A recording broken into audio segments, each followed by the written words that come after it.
영토. 세계의 모든 나라는 영토를 가지고 있습니다.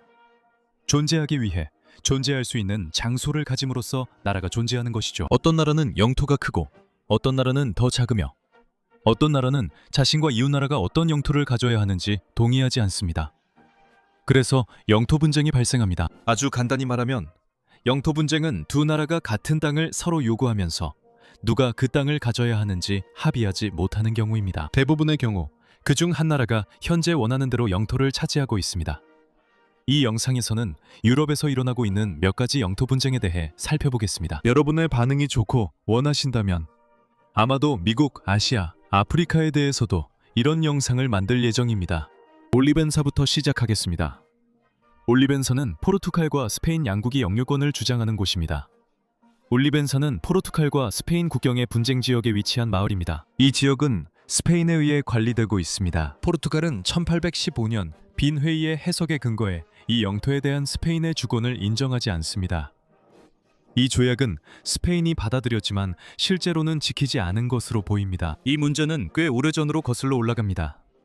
맞추셨겠지만 바로 나폴레옹 시대로 유럽의 문제 절반의 원인인 것처럼 보이는 인물입니다. 1801년 스페인은 오렌지 전쟁이라고 불리는 전쟁에서 포르투갈에 선전포고를 했습니다. 스페인군은 프랑스 정부의 선동을 받았습니다.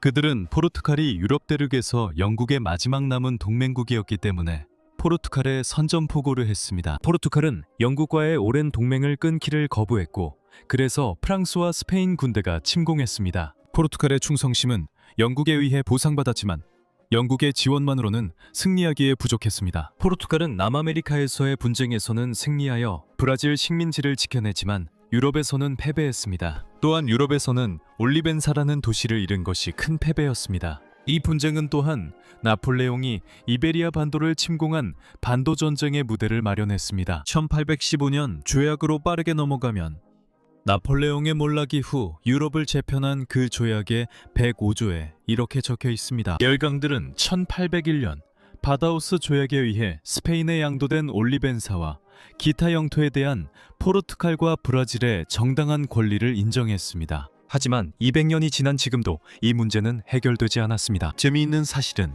이 지방자치제의 깃발이 여전히 스페인 통치하에 있음에도 불구하고 포르투갈 지방자치제 깃발 양식으로 꾸며져 있다는 점입니다. 스페인에는 또 다른 영토 문제가 있는데 이번에는 지브롤터에서 영국과의 문제입니다. 이 문제는 전체 영토를 두고 벌어지는 것은 아닙니다. 제가 알기로 스페인은 지브롤터에 대한 영국 주권을 인정하며 이 문제는 국경 위치에 관한 것입니다. 이 문제는 1713년 위트레우트 조약까지 거슬러 올라가는데 이는 스페인 왕위 계승 전쟁이 끝난 후에 체결된 조약입니다. 이 맥락에서 전쟁 자체에 대해 알아야 할 것은 많지 않습니다. 그 결과 중 하나는 영국이 주요 수혜자였다는 점입니다. 일부 사람들은 이 조약들이 영국이 유럽의 주된 상업 강국이 된 시점이라고 말합니다. 제10조에서 스페인은 전략적으로 중요한 지브롤터와 메노르카 항구를 영국에 할양하여 영국이 서지 중해에서 우위를 점하게 했습니다. 여기서의 분쟁은 명백히 조약 해석에 관한 것으로 영토를 영국에 영구적으로 양도한다고 명시했음에도 불구하고 지브롤터는 영국의 영토 관할권 없이 그리고 그 나라와의 육로 연결 없이 양도되어야 한다고 명시되어 있습니다.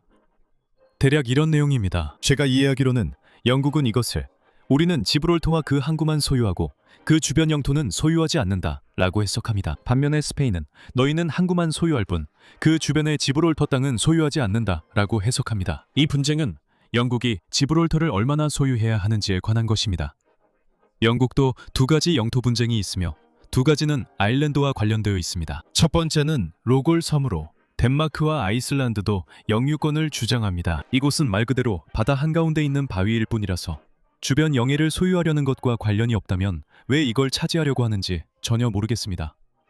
네 나라가 이곳을 주장하고 있습니다. 첫 번째는 페로 제도인데 이곳은 덴마크 내의 자치령으로 덴마크가 대표하고 있습니다. 페로 제도는 헤튼로골 해역에서 대륙분 권리를 얻기 위해 이 바위를 주장하고 있습니다. 아이슬란드는 이 바위 자체를 주장하지 않습니다. 하지만 아이슬란드도 확장된 대륙붕을 주장하고 있기 때문에 다른 나라가 이 바위를 소유해서 자신들의 해역 확장을 막는 구실로 삼는 것에 반대하고 있습니다. 아일랜드와 영국도 같은 이유로 이 바위를 주장하곤 했습니다. 이로 인해 양국의 배타적 경제 수역 경계 설정에 문제가 발생했습니다. 영국과 아일랜드는 이 바위의 존재를 그냥 무시하는 내용의 협정에 서명해서 문제를 해결했습니다. 하지만 아이슬란드와 덴마크는 이 협정에 이의를 제기하고 있습니다. 하지만 유엔은 인간이 거주하거나 자체적으로 경제 활동을 할 수 없는 바위에는 배타적 경제 수역이나 대륙붕이 인정되지 않는다고 명시하고 있습니다. 네 나라 모두 이 협약에 서명했지만 여전히 어떤 이유에서인지 분쟁이 계속되고 있습니다. 또 다른 분쟁 지역은 칼링푸드만으로 영국과 아일랜드 공화국 사이의 분쟁입니다. 이것은 아일랜드와의 북아일랜드 영토 분쟁의 잔재처럼 보입니다. 이곳은 빙하가 만든 피오르드, 즉 바다만으로 북아일랜드와 아일랜드 공화국 사이의 국경 일부를 형성하고 있습니다. 간단히 말해 이곳은 두 마을 사이의 호수로 한 마을은 북아일랜드, 다른 마을은 아일랜드 공화국에 속합니다. 이 호수를 나누는데 어려움을 겪었던 것 같아서 한때는 양쪽 모두 전체를 자기네 땅이라고 주장하기도 했습니다. 두 섬 사이의 국경을 따라 이런 문제가 존재하는 작은 지점들이 여러 군데 있다고 합니다. 이제 주요 문제 중 하나인 그리스 터키 에게해 분쟁으로 넘어가겠습니다. 에게해 분쟁은 그리스와 터키 사이의 에게해 지역에서의 주권을 둘러싼 서로 맞물린 여러 분쟁입니다. 이 분쟁은 1970년대부터 계속되어 왔으며 이미 두 차례나 실제 군사 충돌 직전까지 가는 심각한 위기를 초래한 적이 있습니다. 특히 1987년과 1996년에 그런 일이 있었습니다. 제2회로 이 분쟁은 땅보다 바다와 하늘에 더 관련되어 있습니다. 본질적으로 이곳의 거의 모든 문제를 두고 다투고 있습니다. 영해, 영공, 경제구역뿐만 아니라 터키가 일부 그리스 섬의 비무장화를 요구하는 문제도 있습니다. 하지만 그리스는 이를 받아들이거나 동의하지 않습니다. 영토를 주장하는 문제도 일부 있습니다. 터키가 몇몇 회색 지대를 주장하는 것 같습니다. 아주 작은 섬들입니다. 그리스 터키해에는 이런 섬들이 정말 수천 개나 있다고 생각합니다. 그중 많은 섬들이 주권이 불확실하고 터키와 그리스 모두 이 섬들에 대한 지배권을 주장하고 싶어합니다. 구체적인 예로는 이미아와 카르다크 두 섬이 있는데 이 섬들이 1996년 위기에 발단이 되었습니다. 또 다른 큰 사례로는 러시아와 우크라이나가 있습니다. 이 두 나라는 구체적인 분쟁도 많고 적어도 3가지 이상의 큰 영토 분쟁을 가지고 있습니다. 첫 번째이자 가장 큰 분쟁은 크림반도입니다. 2014년에 러시아군이 크림반도를 점령하고 합병했습니다. 그들은 주민투표를 실시했고 그 결과 러시아가 크림반도를 합병하게 되었습니다. 하지만 국제사회와 우크라이나는 그 합병의 정당성을 인정하지 않고 불법이라고 선언했습니다. 또 다른 문제는 아조프해입니다. 이곳은 흑해에 딸린 아주 작은 해역입니다. 분명히 이곳은 두 나라가 공동 관할권을 가지기로 되어 있었지만 2014년에도 러시아 선박들이 우크라이나 해군의 진입을 막았습니다. 또한 두 나라가 서로 주장하며 합의하지 못한 바다 위의 작은 선들도 몇 개 있습니다. 게다가 전체 국경선에 대한 일반적인 문제도 있습니다.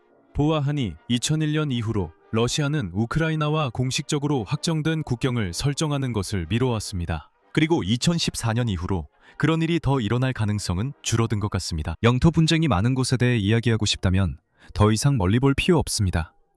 바로 유럽에서 가장 유명한 분쟁 지역 발칸반도입니다. 슬로베니아와 크로아티아는 몇 가지 문제가 있습니다.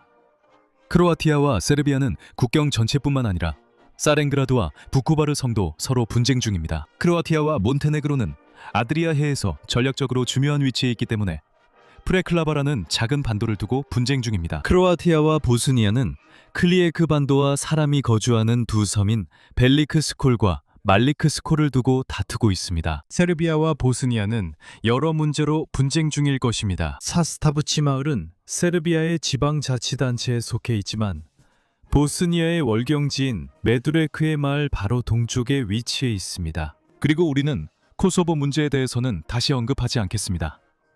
이 지역은 영토 분쟁이 많은 곳입니다. 프랑스와 이탈리아도 몽블랑 지역을 두고 분쟁이 있습니다. 몽블랑은 하얀 산이라는 뜻이며 유럽에서 두 번째로 높은 산으로 알프스에 위치해 있습니다. 그리고 정상의 소유권을 두고 몇 가지 문제가 있습니다. 국경은 이탈리아와 프랑스 산등 성이를 따라 이어지지만 정상 부근에서 양국이 분쟁 중입니다. 이탈리아 당국은 국경이 분수령을 따라가며 정상 부분을 이탈리아와 프랑스가 나누어 가진다고 주장하는 반면 프랑스 당국은 국경이 정상을 피해서 프랑스 영토만 된다고 주장합니다. 1416년부터 이 산 전체는 사보이 공국의 영토였습니다. 1723년에 사보이 공국은 사르데냐 왕국을 획득했고 이후 이 왕국은 이탈리아 통일에 참여하게 됩니다. 하지만 1792년에 알프스의 프랑스 혁명군이 사보이를 점령하고 몽블랑주를 만들었습니다. 4년 후 사보이는 공식적으로 프랑스에 할양되었습니다. 그리고 이 조약에서 국경은 산맥의 봉우리를 따라야 한다고 명시되어 있습니다. 문제는 그 봉우리가 프랑스에 속한다고 해석해야 하는지 아니면 양국의 일부로 봐야 하는지입니다. 독일과 네덜란드 사이에도 작은 분쟁이 있지만 어느 정도 해결된 상태입니다.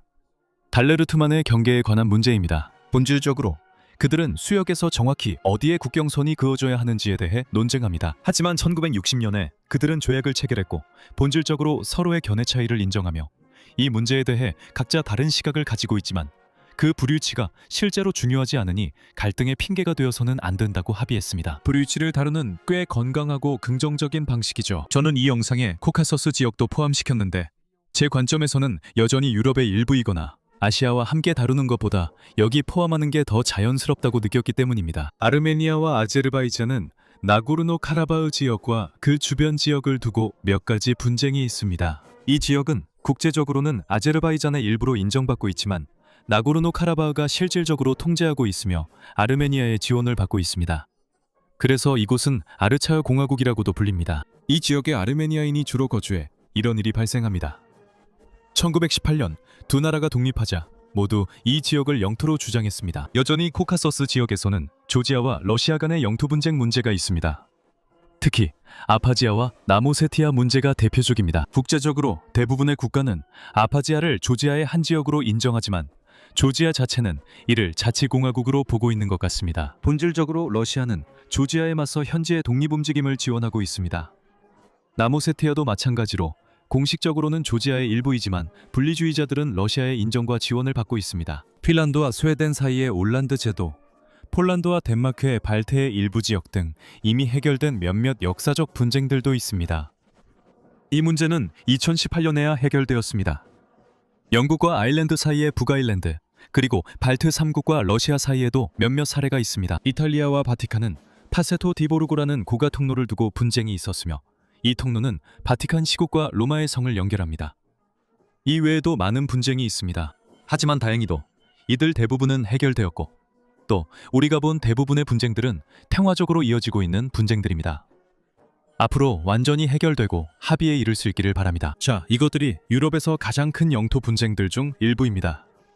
다행히도 유럽은 몇몇 불행한 예외를 제외하면 수십 년 동안 평화를 유지해왔습니다. 우리는 제1차 세계대전과 제2차 세계대전에서 비극적 교훈을 얻었지만 아직 위험이 완전히 사라지지 않았고 작은 영토 분쟁도 그렇게 인식해야 함을 기억해야 합니다. 작고 대부분의 경우에는 중요하지 않으며 적어도 어떤 종류의 분쟁도 일으킬 만큼의 가치는 분명히 없습니다.